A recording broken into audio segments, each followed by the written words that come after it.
这是小新众人第一次来到山上露营，却不料几个小家伙在山上迷路了。在哪里？老师，坏脾气的松坂老师。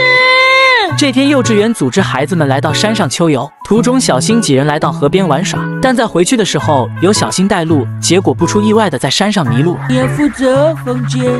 小新，你干嘛推到我的头上啊？我们迷路了。由于跟大部队走散，而且天色越来越暗，还下起大雨，小新众人只好跑到山洞里面躲避。此时风间跟伙伴们鼓劲，无论前方有多困难，都要运用头脑想办法生存下来。当务之急最重要的就是粮食，于是风间让伙伴们把背包里的零食凑到一起。看到那么多零食，小新想着全部吃光，但风间却不同意，因为搞不好他们会在山上度过一段时间，所以一定要有计划的吃掉零食。那还是先吃个过瘾，明天的事明天再说吧。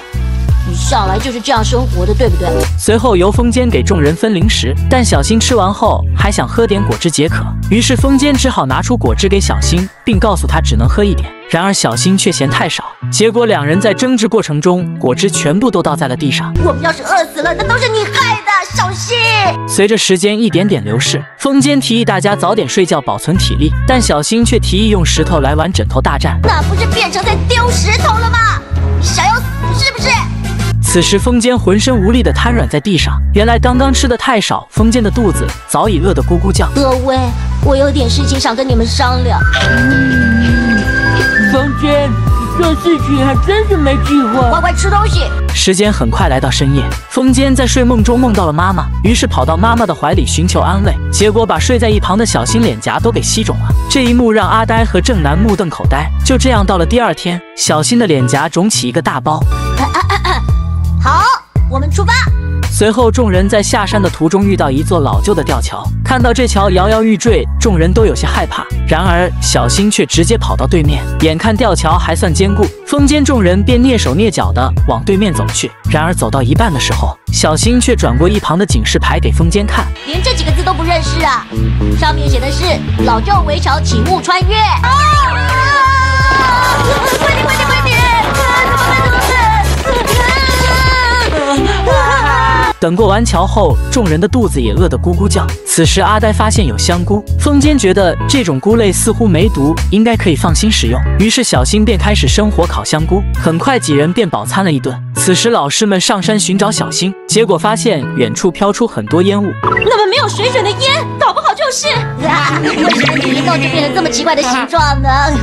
没什么呢。随后老师们凭借烟雾找到了小新他们，但几人却一边哭一边笑，让松坂老师感觉有些怪怪的。此时警察先生发现他们吃的是笑菇，所以才会一直在笑，于是小新众人便被救护车送进了医院。其实妮妮才是防卫队里的团宠，因为只要妮妮有什么要求，小新众人都会无条件的服从她。妮妮，我们要的不是这种结局。我们几个果然赢不过妮妮呀。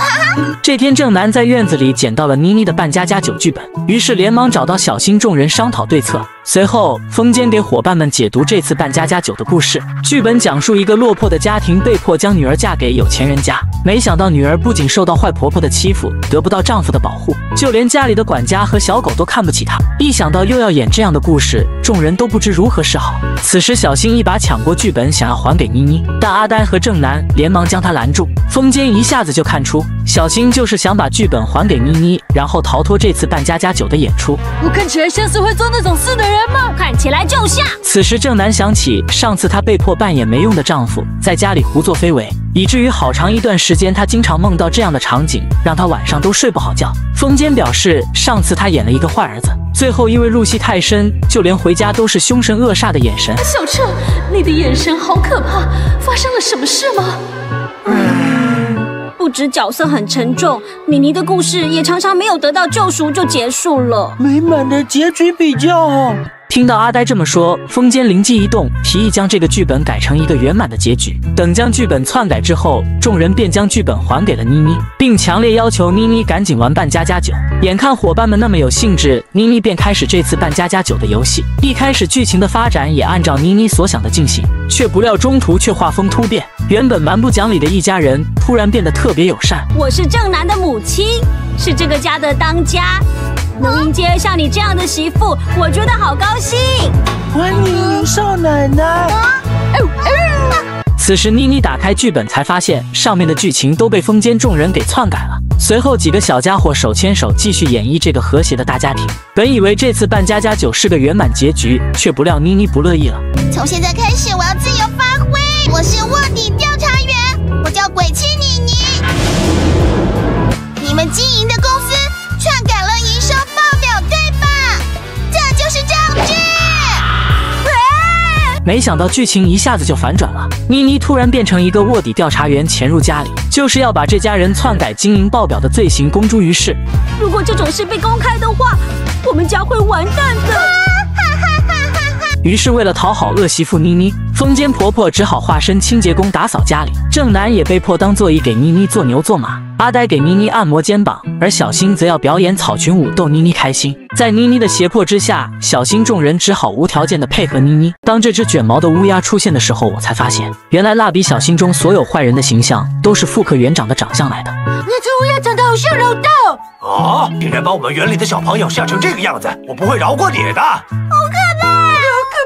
这天，玫瑰般的春香蹲在地上瑟瑟发抖。当园长凑上前关心的时候，没想到反而让春香瞬间大哭起来。很快，这件事情便在幼稚园传开了，小朋友都以为是园长老大做了坏事。园长做坏事吗？要告诉妈妈吗？谣言还真可怕。各位小朋友，没什么事，你们先不要紧张。可是啊，其他的小孩最近这几天的确是对园长先生表现出一种更胜以往的恐惧感呢。随后，为了让春香停止哭泣，园长只好暂时避一避。等回到教室之后，园长也对自己的长相产生了怀疑。之后，为了安慰受伤的园长，小新众人便组团来给园长提些意见。妮妮认为，只要园长摆出灿烂的笑容，这样一定会得到小朋友的认可。听闻老师们都不约而同的点头，于是吉永老师告诉园长，只要嘴角自然往上扬，然后眼睛再温柔的眯起来，就能表现出亲切感。但园长做出这些动作的时候，没想到全场瞬间就安静了。